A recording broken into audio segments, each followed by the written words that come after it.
Hi everyone, we are Team HISS, which stands for Homeland Intervention Search and Screening.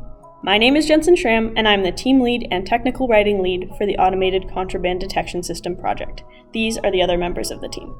My name is Bradley Thomas. I'm our lead design engineer and our lead on CAD modeling. My name is Eric Casamento. I'm the lead software engineer and lead on controls.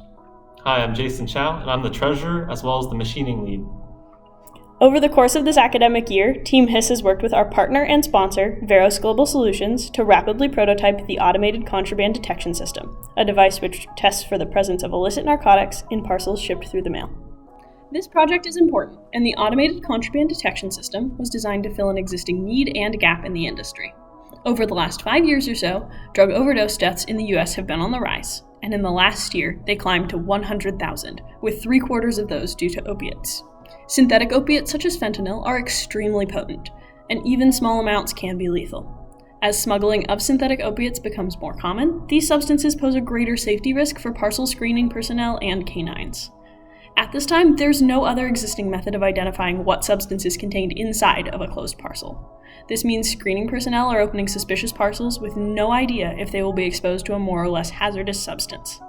The Automated Contraband Detection System will alert screening personnel to a parcel's contents prior to handling, thus improving the safety of personnel and canines in these facilities.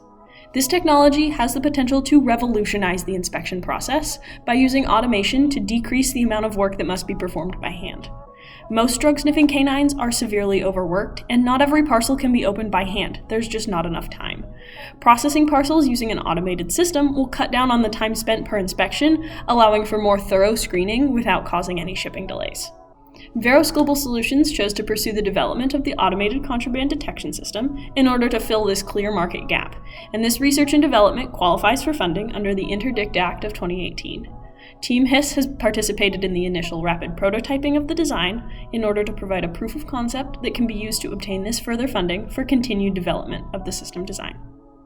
Alternative design options were considered for many of the machine components, but the most important, which I'll discuss today, is the arm motion.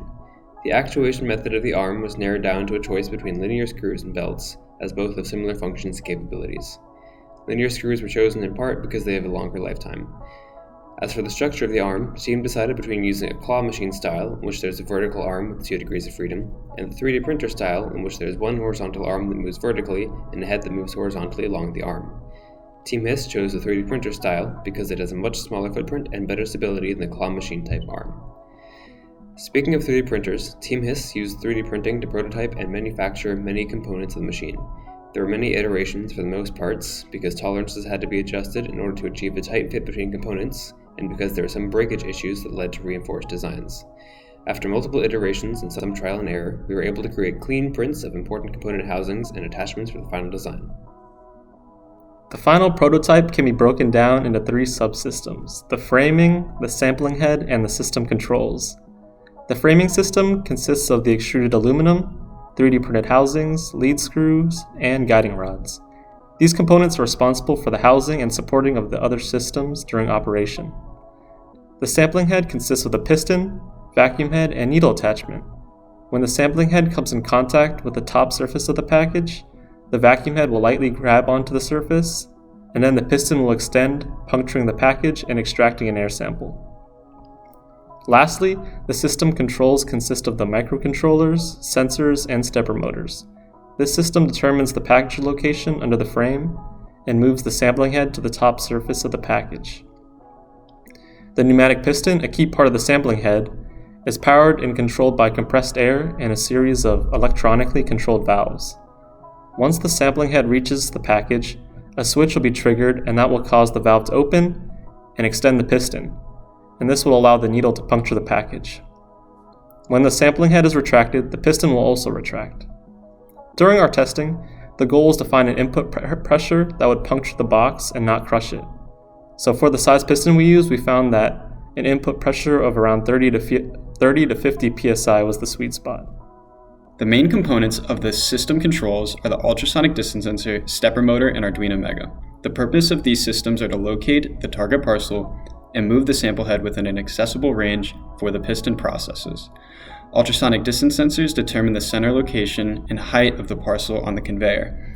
The actuation or movement is controlled via the previously mentioned Arduino. The Arduino receives data from 3 onboard ultrasonic sensors, then translates this data to power the motors. There are 2 stepper motors for both the horizontal and vertical axes, with corresponding sensors for each, and these drive the motion of the whole system.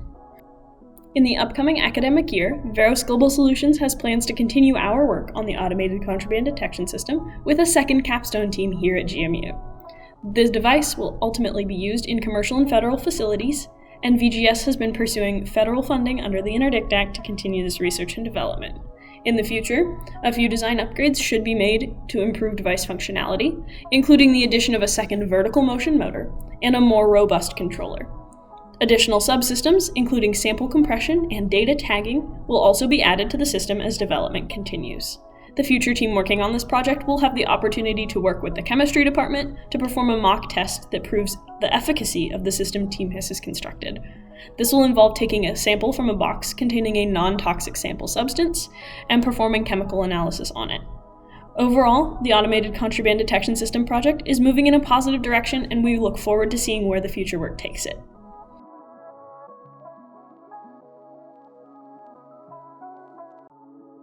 To close out our presentation, I'd like to say a quick thank you to everyone who's contributed to our success over the course of this project, especially our advisor, Professor Siragusa, Johnny Hall at the Machine Shop, and Dr. Huff from the GMU Chemistry Department. To our partners at VGS, thank you for providing us the opportunity to create this system for you and supporting us wholeheartedly along the way. Your investment in our success is greatly appreciated.